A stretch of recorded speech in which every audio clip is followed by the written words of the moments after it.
Hello, hello, hello, everyone. We're back again talking sports. This is Rudy Carl Alexander. This is Sunnyfy Live Sports Take, our bi-weekly sports program that talks about the heart of sports, and a lot has been happening. A whole lot of historic sports things have been happening across the board, and we're gonna cover all of it as we always do. We want to welcome our guests, our emeritus member, board member, Brother Darrell General, and my brother Kevin Allen. Thank you for having me. All Thank you, right, thank all you. right. Welcome back. We are so glad to still be coming to you talking about sports. Mr. President, what is the state of sports happening? What is the biggest thing that you would consider that's going on? Is it, how do you pronounce that? Otari? Atani is Atani Otani Yeah, getting Shohei a Ohtani. 50-50. Getting That a is 50-50, pretty big. the first time ever in the history of Major League Baseball at a game where he had 3 home runs, 6 hits, and 10 RBIs. Unbelievable. And how much time is left in the season? Can he get 70 home runs? Oh no, that's not possible. He can't even get to 60. I don't see him getting to 60. Oh, so it's not that much time left There's in the about 8 season. or 9 games left. Okay. Yeah. Brother General, what do you think about the Texans so far, as well as what looks good in the NFL? Well, let's not get off of Tony too fast, Carl. I don't mean to cut you down, but I want to go back to him.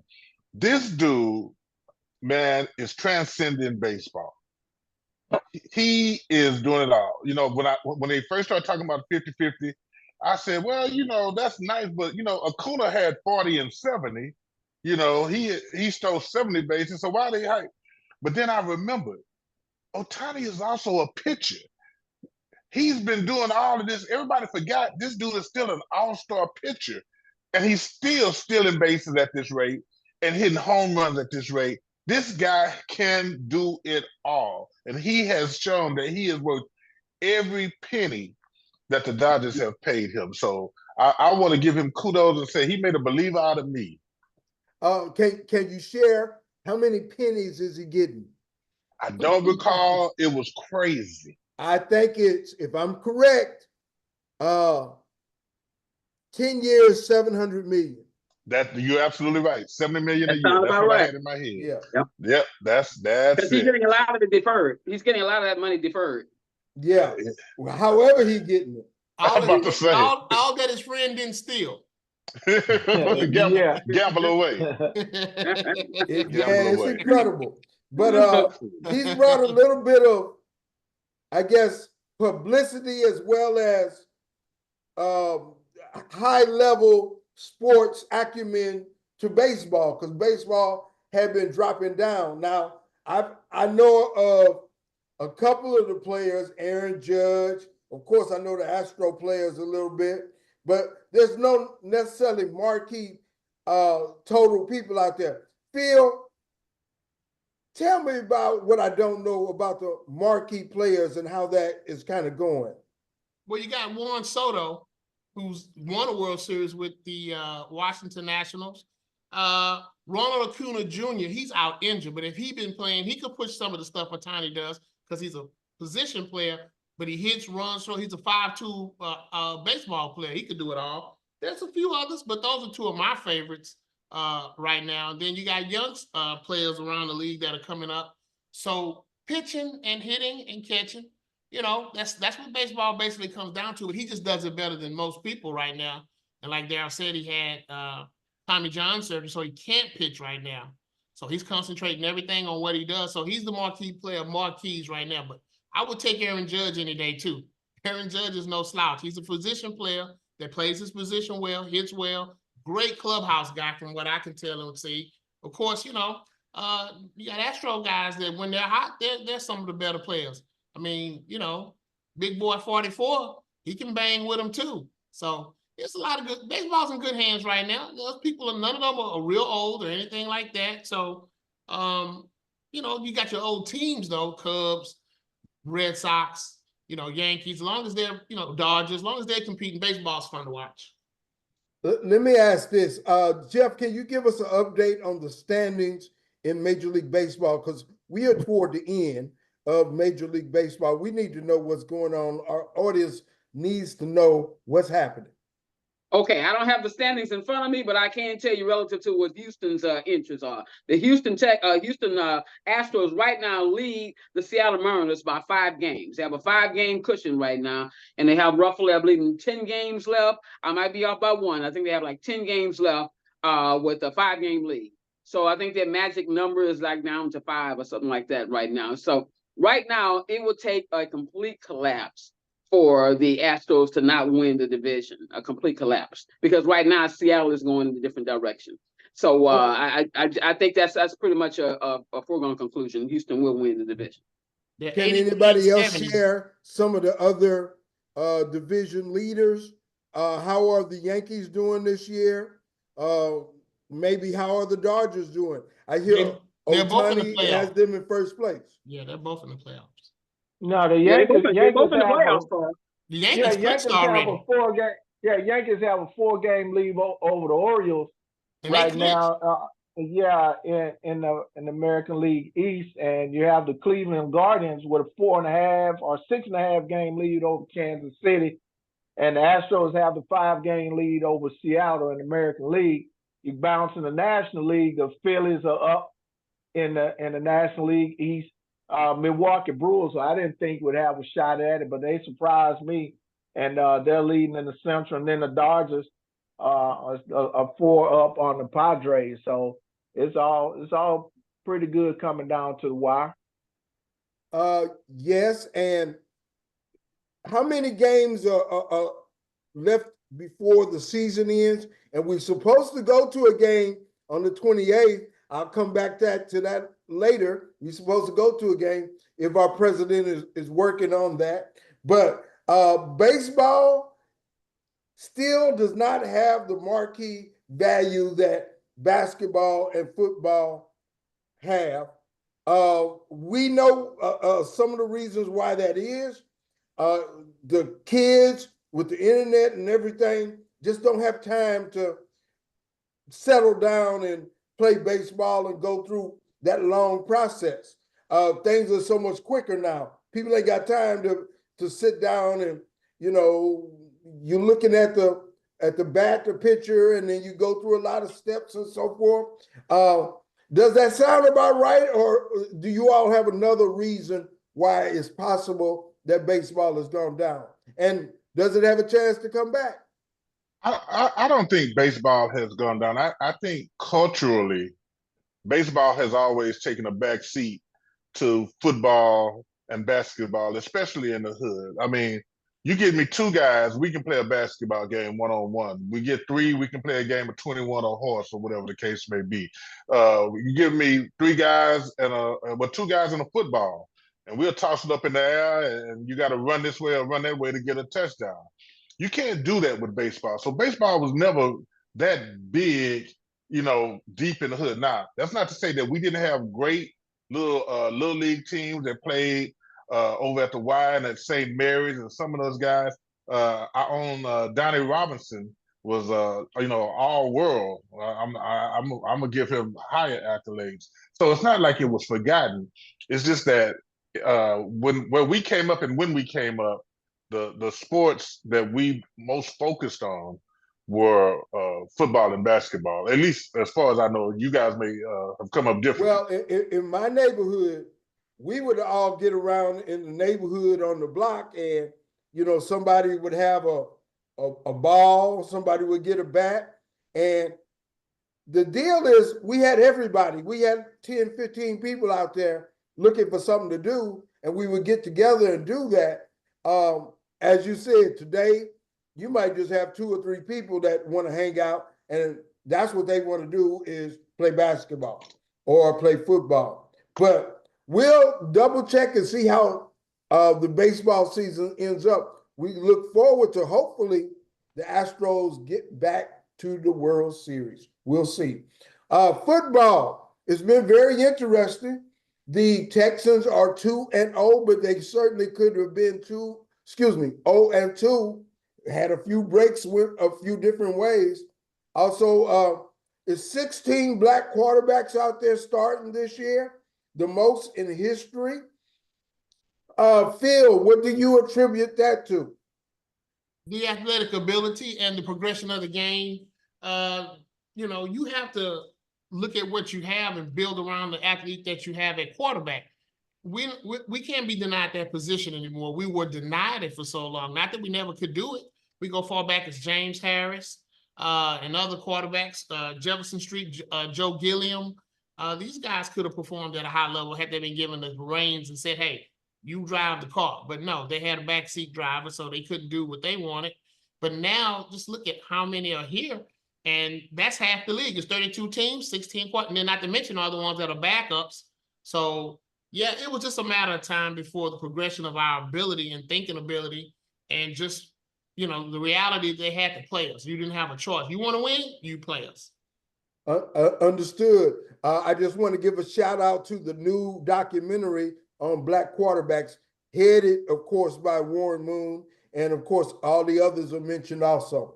Brother Allen, what do you see so far? The third game just happened yesterday, the beginning of the week. What do you see as far as things that stand out in this new NFL season? Well, to me, it's still a little bit early. Some teams that I thought that would get off to a good start are struggling. So, I mean, it's a testament to, you look at Cincinnati Bengals. I thought they would start off pretty good. Looks like they're struggling. The Cleveland Browns struggled a little bit with some things like that. So that's kind of got to me there. So some of the other teams like Tampa Bay Buccaneers, they're off to a great start. So, that's why I say it's still early. I started looking at it real close around game 8, so you can kind of see exactly what's happening. I think the Texans and that group are really doing really well right now. I want to see how they do now with Joe Mixon going down, and they'll have to put, I guess, Cam Akers in, but they're loaded at receiver. So, right now you get a couple of injury bugs and some other guys are going to have to step up. So the next couple of weeks are going to be really interesting. Really interesting, really interesting. Emeritus Darrell, what do you see as far as the season starting out? I love football. Let's start there. And from Thursday to Sunday night, I finally got my wife to understand how much I love it. and when I'm sitting there watching the game, that's all I want to do.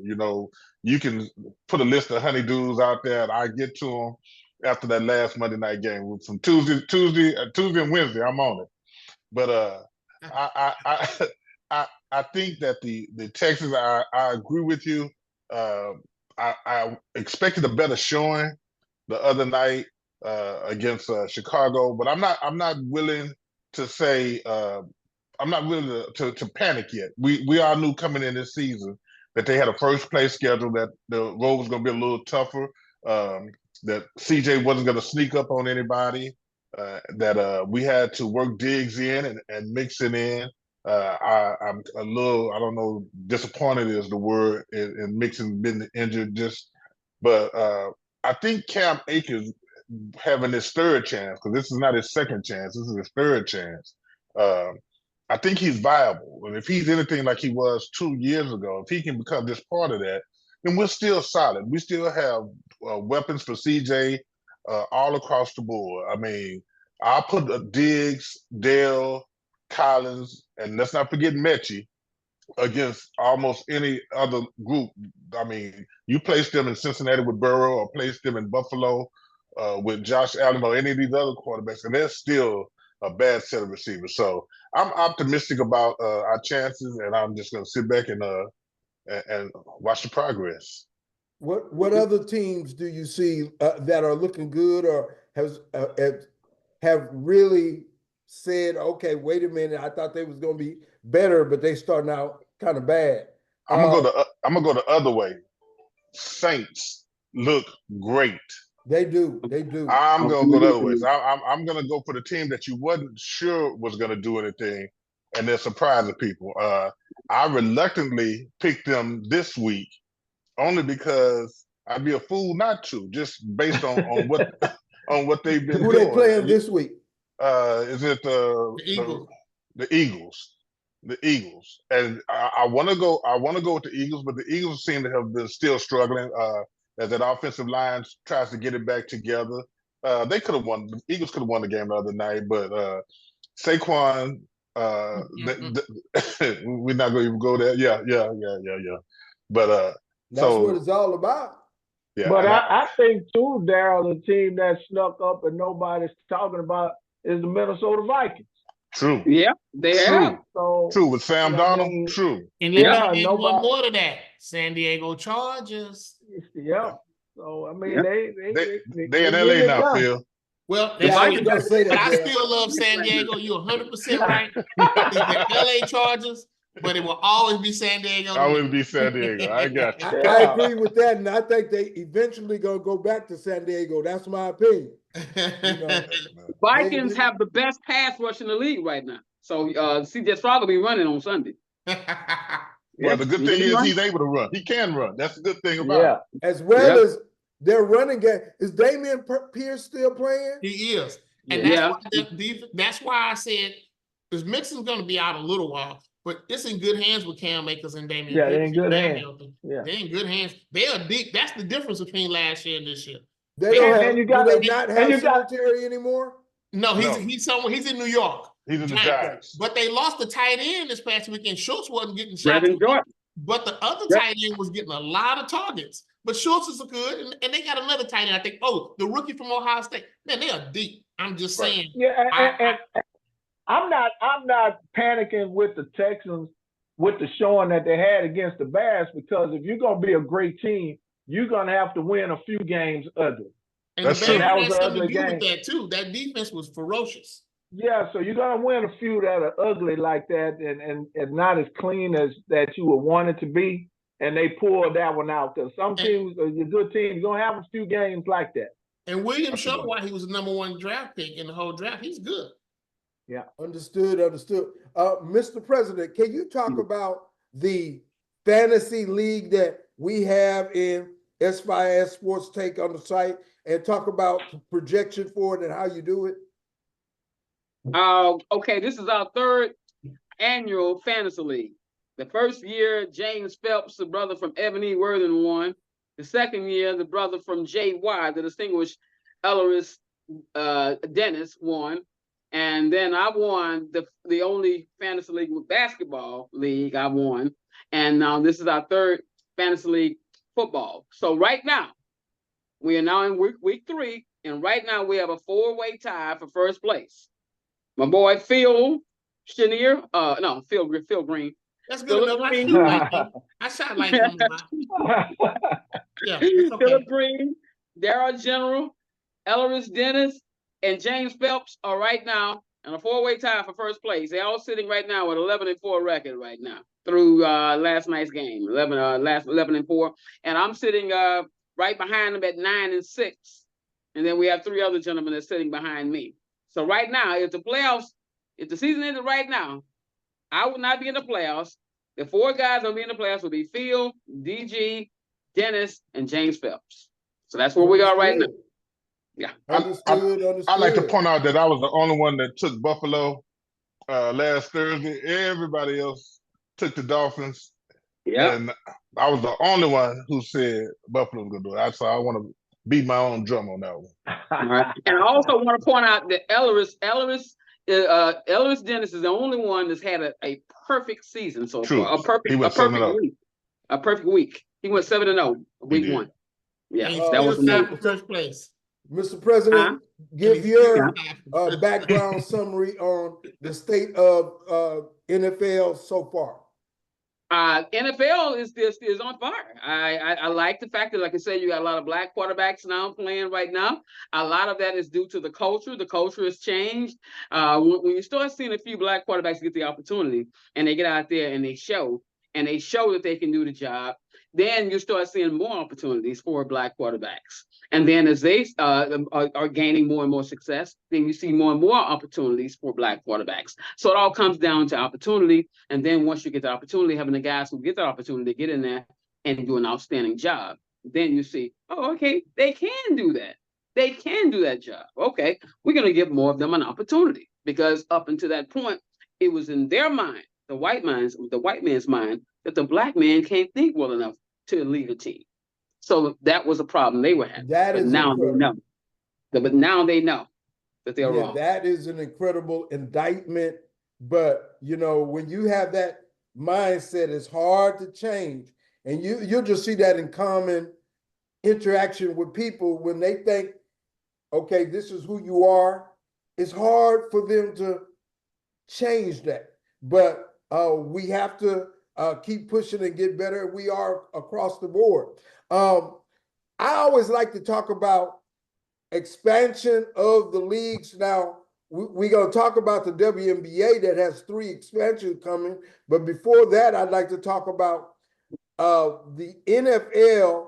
I believe is going to do an expansion in 2025 or 2026. And there are some markets out there that, of course, have wanted professional football, but you got the UFL, where San Antonio and Birmingham are. I think that they may switch to the NFL if the NFL will have them.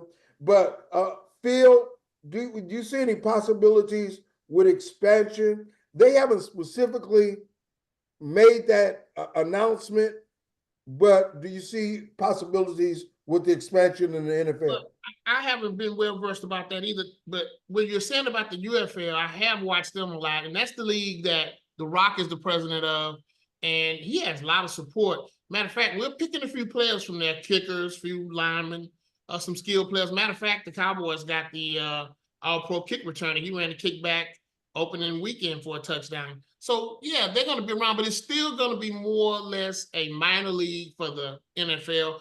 Any of those teams to come in, it takes a lot of money to become an NFL franchise. And I don't know if that league combined, everybody could have one team to get into the NFL at this point.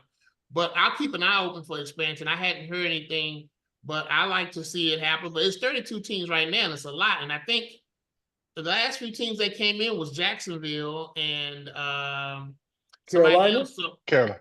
Carolina. Yeah. And so it's been a little while since they've been in, and they're still getting their footing, but they both have been to a Super Bowl. So, I mean, Carolina has, but Jacksonville hasn't, but they've hosted one. And so, you know, it's a lot of moving parts to get a team to get into the NFL. But I think some rich owner is going to put his money together, and they're going to put a team where it needs to be. They're real strategic because that's $1 billion league, and so they're not going to make no mistake on incorporating another team. I know San Antonio has been trying to get a team. Yeah, as well as Portland. But they're going to need to upgrade a little to get in, though. Are you talking about the Alamo Dome? Yeah. I mean, they could build a stadium. I mean, the NFL wants you to have a team. They're going to help. You can build. Yeah. That's not going to be an issue. Well, expansion, I'm just talking about the contract that the WNBA already has put forth. Next year will be the Golden State Valkyries. The year after that will be Toronto and Portland. And now Tillman Fertitta has said he is going to make a bid for, he didn't necessarily say the Comets, but it would seem logical that you just reintroduce that name. What do y'all say about that? They're going to try, because I don't think the naming rights have gone to anybody. It still belongs to the city. So he could probably still get that. It's not an eminent domain type of thing, but I was reading that I did check on. He's gonna probably get what he wants. I mean, because first of all, we already have an existing team, and those other places, some of them don't have an existing team. And then we got an existing arena, and you know, because he got clout, you know, his hands is in there. He just bought new car dealerships recently. Yeah. So, he's not gonna have a problem. If he push hard enough, we'll have it. He'll get it. Yeah, I think for 2026. So the WNBA is going out there, and Caitlin Clark, I believe, has been named Rookie of the Year, as well as Aja Wilson is the MVP. or have those been voted on yet? I haven't heard that. I haven't heard. Have they made that announcement the good yet? choices, they'll probably be true, but they haven't been verified. They haven't been named. Okay, they haven't been verified yet. But we're right at the point where they're getting ready to go into the playoffs. Sunday. Jeff, can you look at the statistics or the standings for the WNBA? Well, right now, here we are, Carl. The playoffs start Sunday.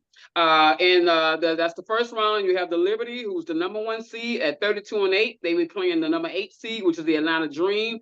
And I don't know how Atlanta got in. They just got in because they were the 8. They were 8. Yeah, they taking 8 teams because Atlanta is 15-25. 15-25, but they in the first round. They're in the playoffs. All right.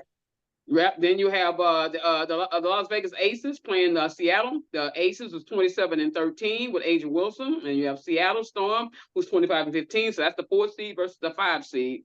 Then you have the Minnesota Lynx, who's the #2 seed, who won 30 games, 30-10. They playing the #7 seed, which is Phoenix, who's 19-21. And then the other seed would be the Indiana Fever with Caitlin Clark. Got a team into the playoffs. You got to give it to Caitlin Clark. You got to give it to Caitlin Clark. She got a team to the playoffs. They got a whole team, though. Huh? Stop it. Stop it. All I say is, get him, Kevin. Get him, Kevin.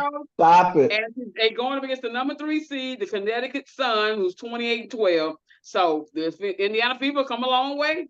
They've come a long way. But yes, Caitlin Clark is definitely gonna be Rookie of the Year. That's a slam dunk now. There was no doubt during the year, but you know, at one point Angel was let him talk, Jeff. It wasn't close.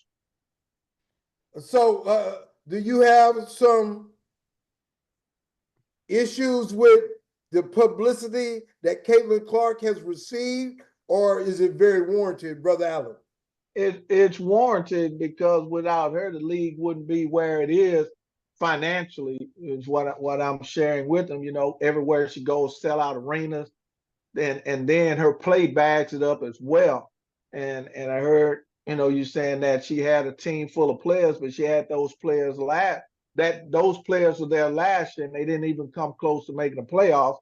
And you add her in, and now that team is just totally different. So, I mean, you look at Chicago Sky, they're not too far removed from winning a championship. So with her coming in and one player can make it easy for a lot of the other players to elevate their game as well. And that's what she did with that basketball team. Understood. I want to go back to a health concern. Dealing with football, of course. Football is a very, very violent sport. I remember going out there to play in the 9th grade. I got hit a couple of times. I said, oh, no, let me see if I go to run some track. But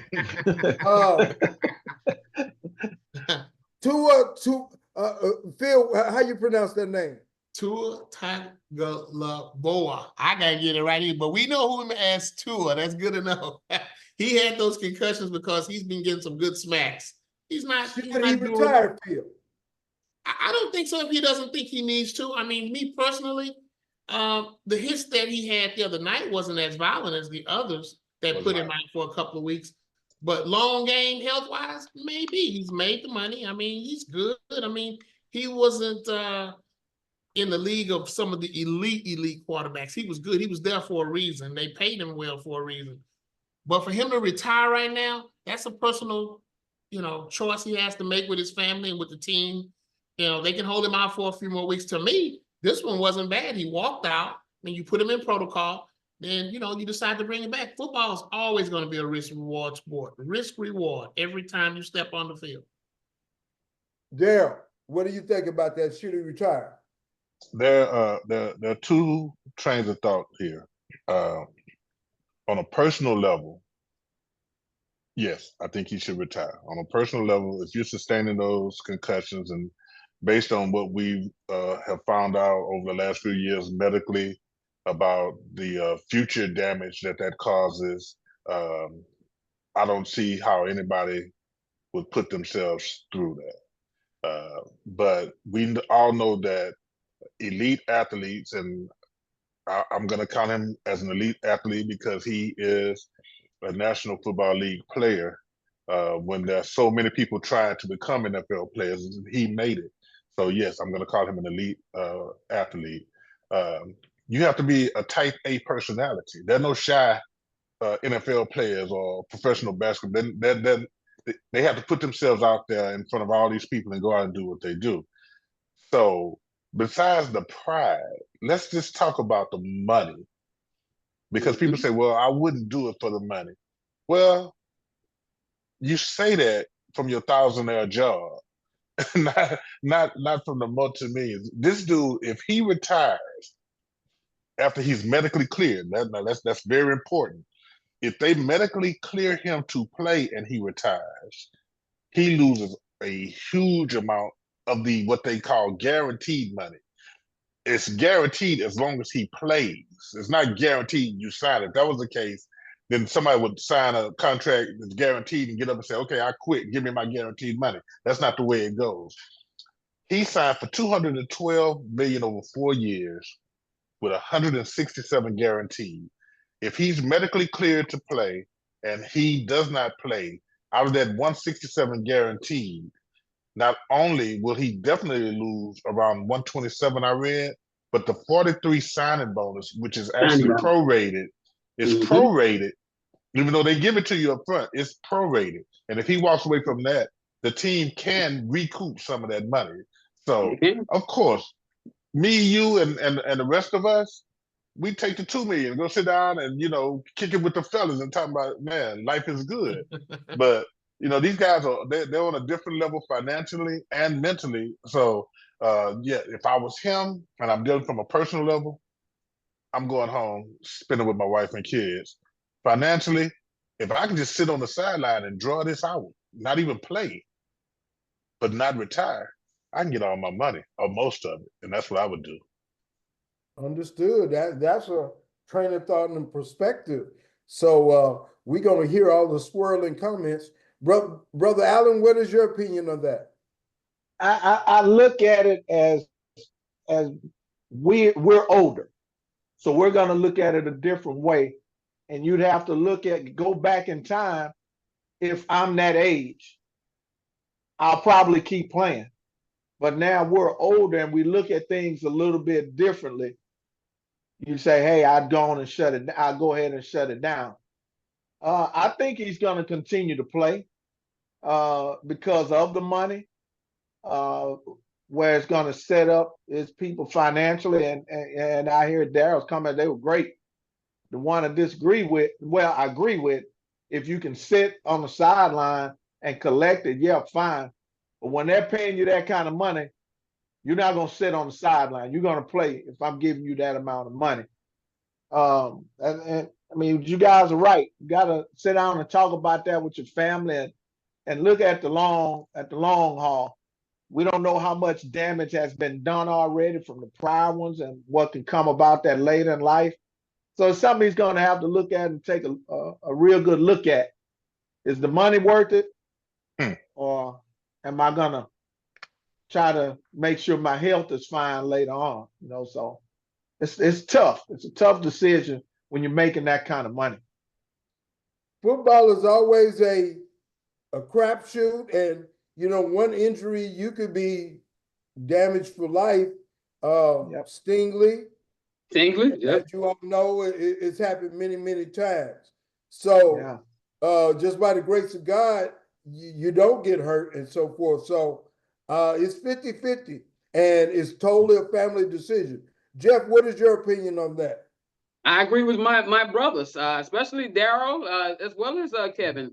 In a situation like that, you have to make a determination. You have to make sure that you get all your ducks in a row. You got to make sure that you got all the doctors, you get all that information from the physicians, and make sure that you spend some time with your Lord and Savior. Make sure that you're prayed up. Make sure you spend time with your family and talk with them, those who have your best interests at heart, and then maybe to make the best educated decision for you. Because if there is a possibility you're going to lose a huge sum of money because of this, then yeah, you got to make sure that you do all your due diligence. Make sure that you look at all sides of this. But you also have to understand your health is more important than anything. That is the best currency on the market, is good health, not money. Very Good much health. so, very much So so. he's got to make the right decision for him. Brother Allen, you made a very important point that our perspective today is different.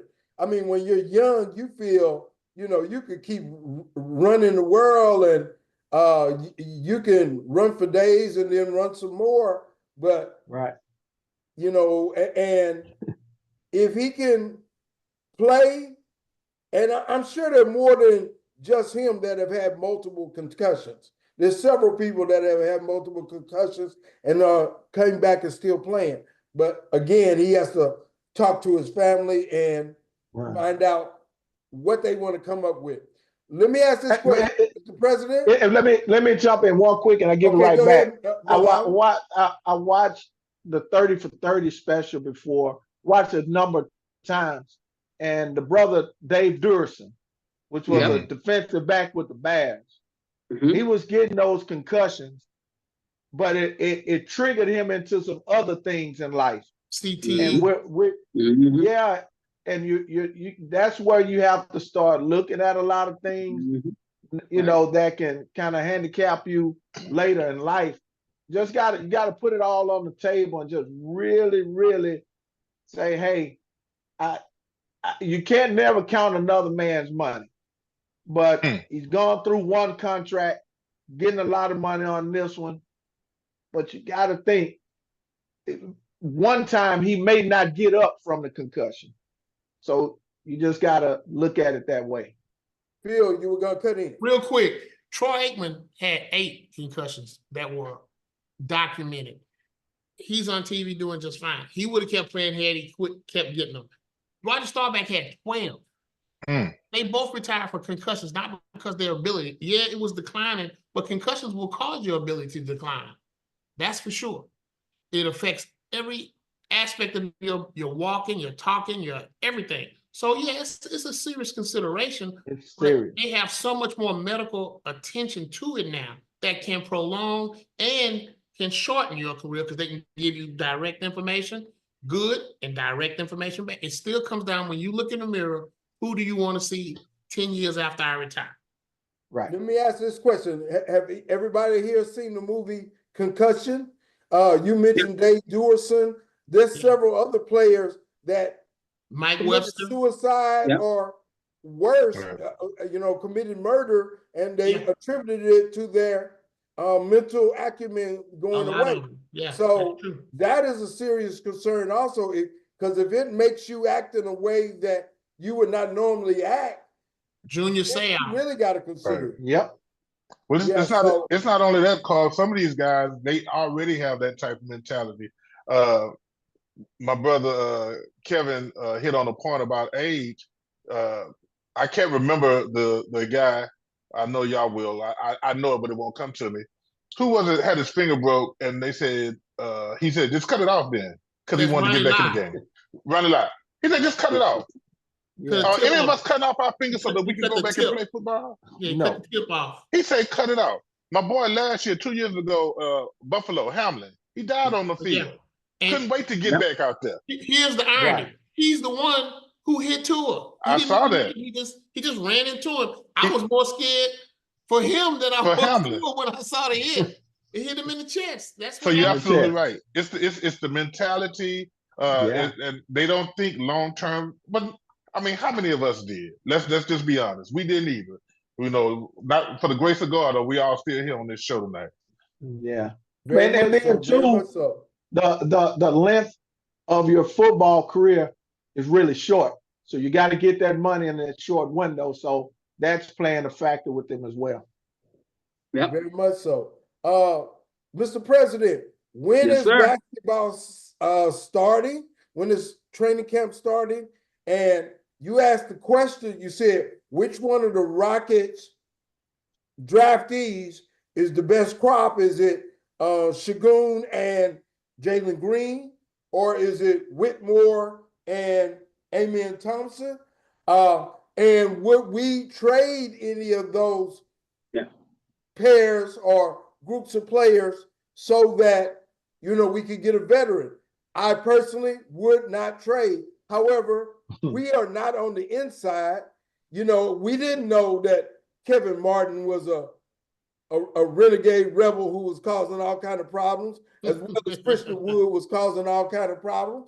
So we didn't have that frame of reference, but of course the staff did, and they said they couldn't wait to get rid of Kevin Porter. Excuse me, Kevin Porter it was. So looking at that, what is the projection, Mr. President, for all right? Let's and who you would trade, if anybody, or would you trade anybody?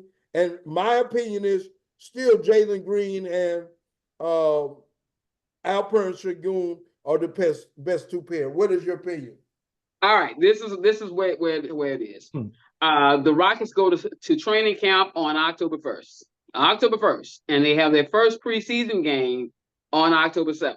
Okay, now what I was asking was this here: with the last 4 drafts, which is the 21, 22, the 23, and then this year's draft, which draft, in you guys' opinion, will end up being the best draft for the Rockets? The 21 draft with Jalen Green and Alperen Şengün, or the 22 draft with Tara Eason and Jabari Smith, or the 23 draft with Amon Thompson and Cam Whitmore, or this year's draft, Reed Sheppard. In your opinion, we'll start with Phil. In your opinion, Phil, which one would you say was the best draft for the Rockets? Those are all good young players. You want to keep them and groom them and keep them and get them in the same mindset of playing together. But I've always said I'm not even going to waver about it again. Şengün and Green are guys you want on your team. They are versatile. They do things. They hustle. I mean, Green can be proud a little bit, but Şengün, I can't think of too many other people that I've talked to that agree with me about his ability. I've always said he's versatile. He's not a center. He was getting hammered, but he wasn't running, ducking, and hiding. He was competing. And he still assists. He still scored. He still rebounded. I mean, he's still learning the game. What's he, 22, 21? He's young. 21. Okay, there you go. So if you want to move him. But I wouldn't move any of those young men you just named. But of the packages, if you said they were drafted, they all have a purpose and all have a good skill set. But I like those 2 first as your cornerstone of the group and build around them and see what happens. If you can keep them all together, you eventually going to win. And I'm telling you, I will give you credit. You always bragged about Cam Whitmore, but I was there with you, Darryl. I remember Darryl saying a lot about Whitmore, but he's proven to be the real deal too. Now, some of the other guys, Jabari Smith is good.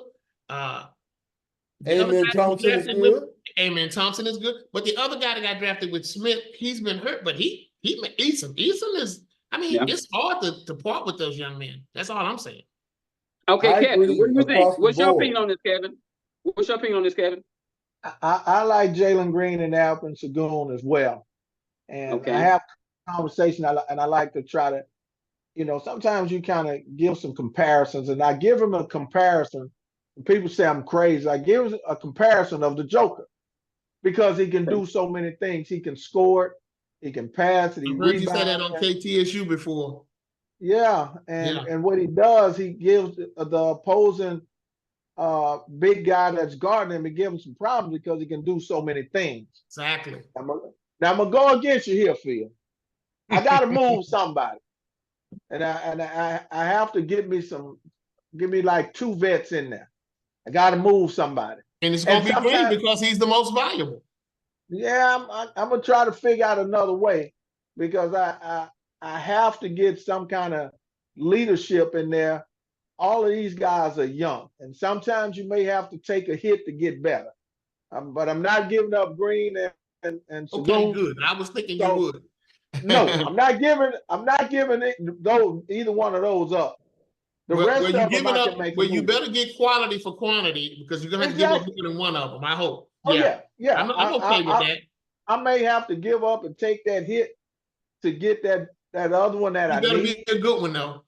Yeah, I have to get a good one, but I'd give up, maybe 1 or 2 of those guys like that. Yeah. Because it's going to be tough if you keep. That's the NBA anyway. I get that, but I would personally try to keep them because they're going to extend their contracts. So some of them going to lose anyway. I don't want to just give them away. I want to make. That's why you move them. But remember, you have all of those young guys, they're pretty much the same age, and they're going to keep battling for playing time. And it's going to be a hard fix to get those guys to the minutes that they want. Better team. I just want to interject this real quick. I predict this year that Victor Wembanyama is going to average 30 points and going to make first team NBA this year. Second team is going to be Chet Holmgren, and they are going to be the top win team in the league. They're going to win 60 games because they got Isaiah Hartenstein, as well as they were good last year. So I look for them to take it to the next level, and they're going to be one of the teams to beat. And it's going to be very, very interesting.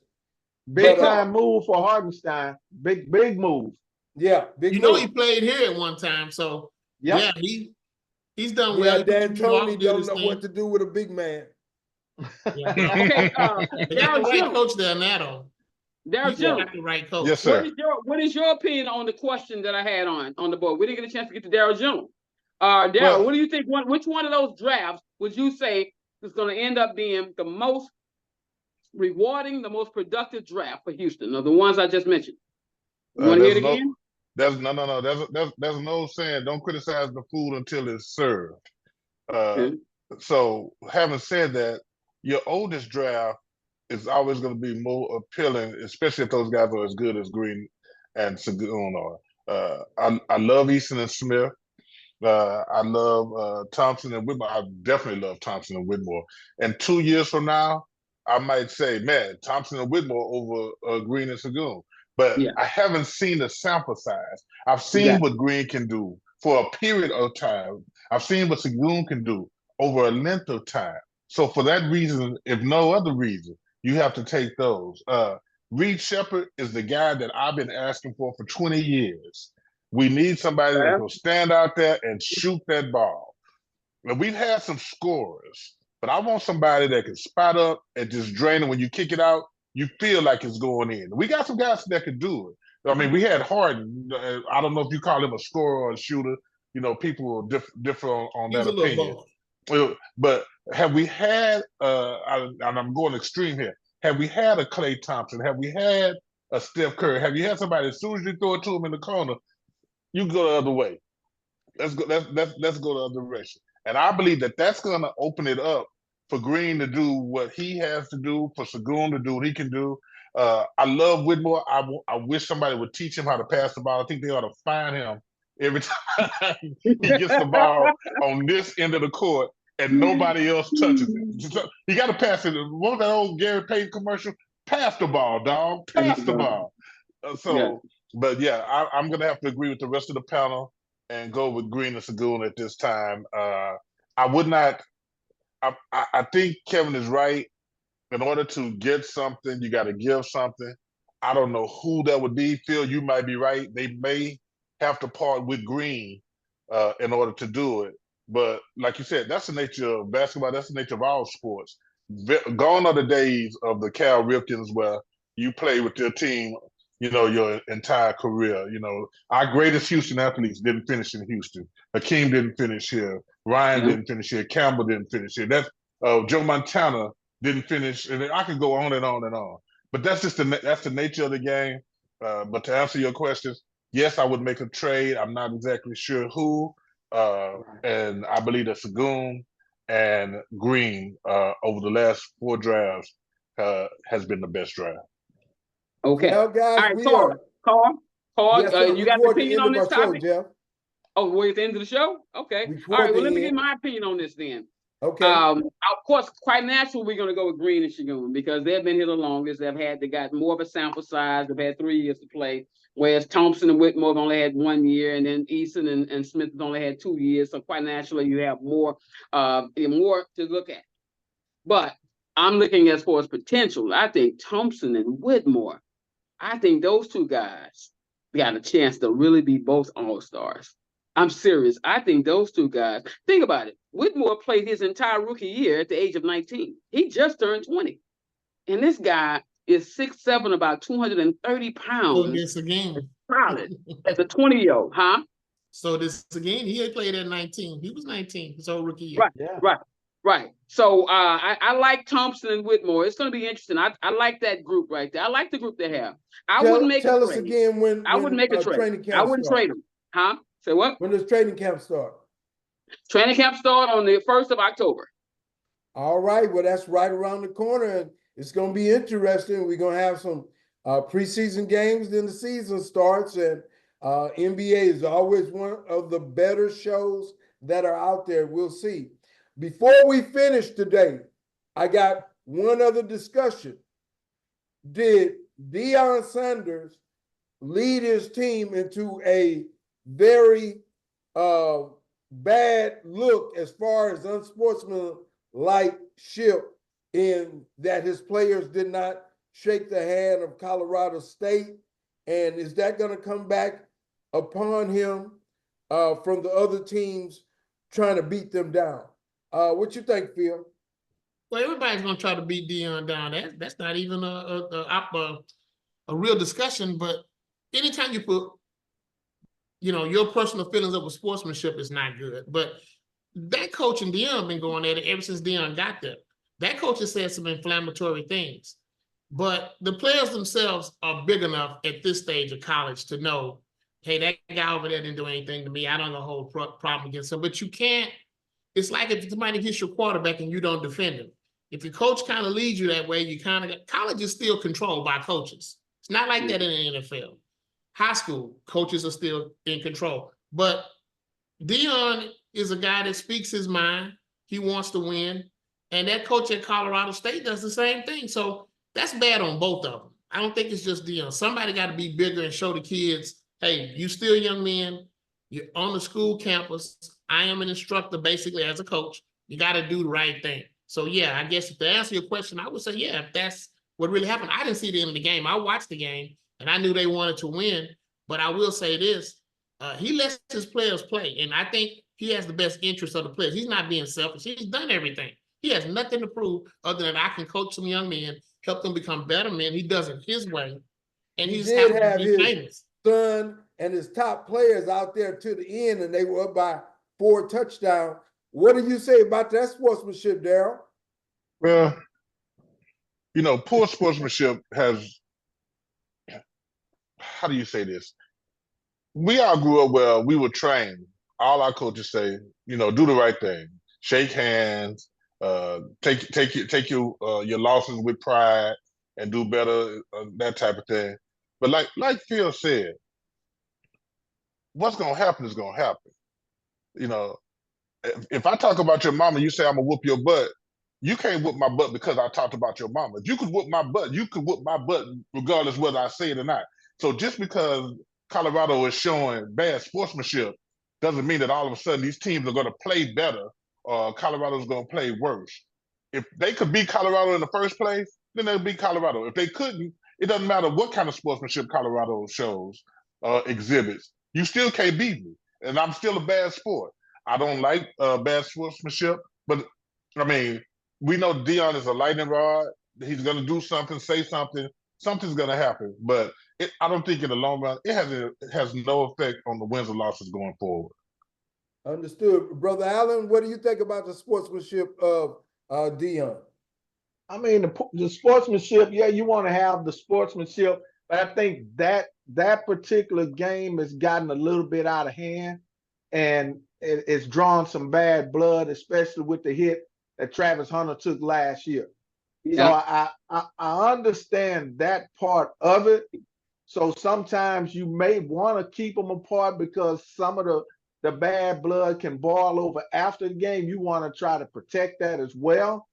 Yes, you want to go over and shake hands, but I think that particular rivalry now, it's gotten, with the coaches was at one point they were into it, now the players are into it. But, like Phil and Darryl said, you want to show good sportsmanship, but sometimes it can get out of hand with a few of the players, and I can kind of see it. I didn't watch the end of the game at that part, but we'll see where it goes from here. Sportsmanship, we're going to continue to talk about it. Finish us up, Mr. President. Okay, one more topic, Carl. We can't go off the air without having this conversation. Let's talk about the swag, baby. It's the swag time. Let's go, baby. Let's go. All right, we got PBU versus Southern. All right, right now these are the standings. Over in the Eastern Conference, and over the SWAC, you got Alabama A&M and Florida A&M and J State. That's J State at 2-1. Over on the west side, you got Grambling sitting at 2-1, and then you got everybody else sitting at 1 and 2 with TSU and PB, Alcorn and Southern. So this weekend at PBU, you got PBU versus Southern. PBU finna go to 2-2 on the season because they gonna beat Southern. We gonna kick Southern's, you know what? So then you got TSU at Lamar. So who you guys got in that game? TSU at Lamar. Who you got? Y'all know who I got. Hey, to make a reference. Hey, you know who I got, baby. Okay. Well, we know who Paul got. Phil, who you got? Phil, who you got? Well, if TSU can go in and beat Lamar, that'd be us saying a whole lot. But I'm gonna go with Lamar. but get Mr. President right. Huh? We 1-1. We 1-1. Yeah. We're not 1-2. We 1-1. Oh yeah, you're right. TSU 1-1. You're right. TSU is 1-1. You're right. Yeah. You're right. You're 1-1. Darryl, what's your opinion on this? What's your opinion? Who you got? Well, who do I have? What in Texas Southern versus Southern and TSU versus Lamar. Look, with all due respect to my brother Allen, all due respect, I'm always pulling for Texas Southern except when they play in the Hill. That's the only time, and they got us after 9 years. So I want to tell you, congratulations. It's been a long time coming. Long time. Yep. No, but congratulations. I was up there, and I'm telling you, I was sick as a dog. I saw all your people before the game, Kevin. I saw Andre Stokes and little Cassandra and all. I saw all your people, and I was talking noise. I said, here we go. We about to get y'all again. I don't even know where y'all drove all the way up here. And I tell you, I was hiding when in the third quarter. I was already had my head down. So I'll be rooting for Texas Southern. I wouldn't put any money on it, but I'm a CUNY home kid, so I got to root for the school I grew up across the street from. Always. There you go. I just want to say this real quick, and I'm done. You win without bragging, you lose without crying, and you prepare to win the next game or match. That's how you do sports. I've always done it that way. I was taught that way. I love it. But TSU, I always root for them with my heart, but not my head. And my head just tells me Lamar's going to get them. So, and it's just something, come on, TSU. But if they do it, it's a significant win. I mean, they need all the wins they can stack up for the system that they're trying to build with a new coach, new man, thing over there. So let me say this, and I know you guys got to get off of that. And I'm just saying this, give me just a few seconds here. Coach Chris Dishman is doing a phenomenal job over there. He has changed the culture with that football team. You see how those young student athletes are walking around campus, man. It's just a different, I see you feel. It's just a difference right now. What he's doing and those young men. And I'm a step out on the limb. I'm a Dishman fan. Hey man, you got to come see them. Those young men. Throw the Rice game out of the window. Oh yeah. But you have to come and watch these young men. They was mad because they lost to Sam Houston. Took it out on TSU. Yeah. But come out and see him. Come out and see him. He's doing a great job. Yeah. Understood. I just want to share. I took a travel around of the city, went to I guess it's the old Sunnyside area. Phil, what neighborhood is A Rocket in? A Rocket is in Foster Place, basically, 3rd Ward, off 288 Yellowstone.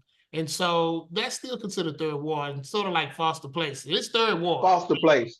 It's a big building. How long has that building been there? And you said you all are going to have we're moving to a 62,000 square foot warehouse that's adjacent to the building that we're in now.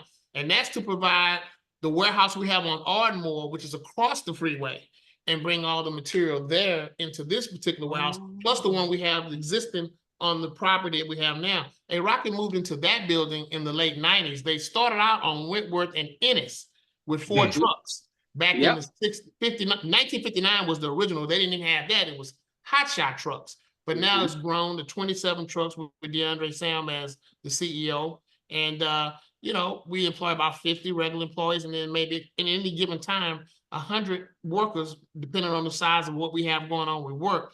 But on the average, it's about 35 to 40. And we do great work for us: office, facilities, homes, residential, and intrastate. And Darryl General does make sure that we stay busy with it, with his law firm, Baker Botts. With my law firm background, I'm able to secure a lot of other law firms because I worked for law firms for almost 40 years, although I always work part-time at A-Rocket, so that helps.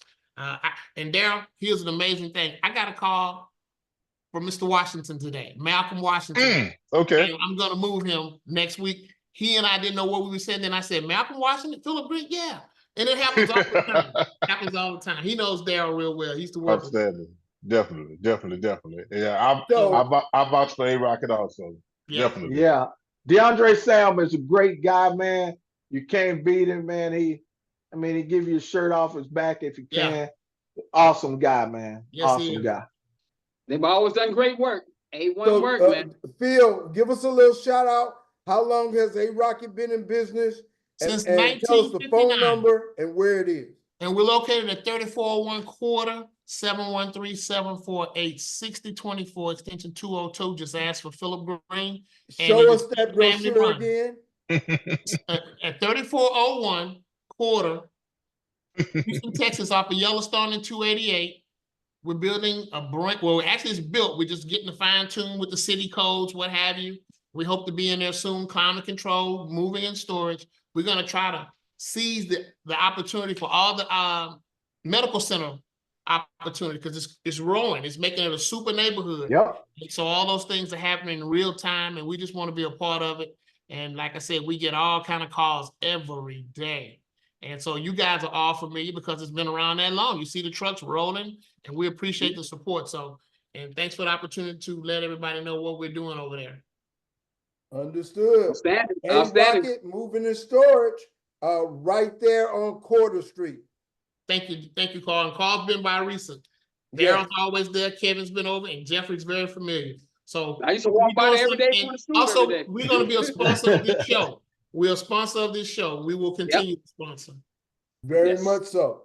Well, guys, we had a very interesting and profound sports program. We're going to keep doing it every week. As we said, this was episode number 27. Next one will be number 28. We continue to move forward in sports. We want to expand. We still want to appear on other programs and get our name out there everywhere as far as sports. Sports. Thank you for inviting me out. But it's important. Yes, sir. Thank you, for inviting me, man. Thank you so much. I Thanks really for having appreciate time, it. Kevin. I know you're a busy man. I really appreciate it. When I got the call, I said, let me try to move some things around, which I did, because I wanted to make this work. You guys have a super show, man. I enjoyed, the couple times that you invited me. Hey, anytime you need me, send it out. I'm not, doing some TSU stuff. I love to be on here. You guys are doing a great job, and thank you again. Well, thank you, Kevin. And everybody out in Facebook land and everywhere else, we'll see you next week. If it's Friday, every other Friday, it's Sportstake on Facebook and Zoom and in your platform every other Friday. We look forward to it. And look at my new shirt, Sunny Side Sportstake. And that's what we're doing.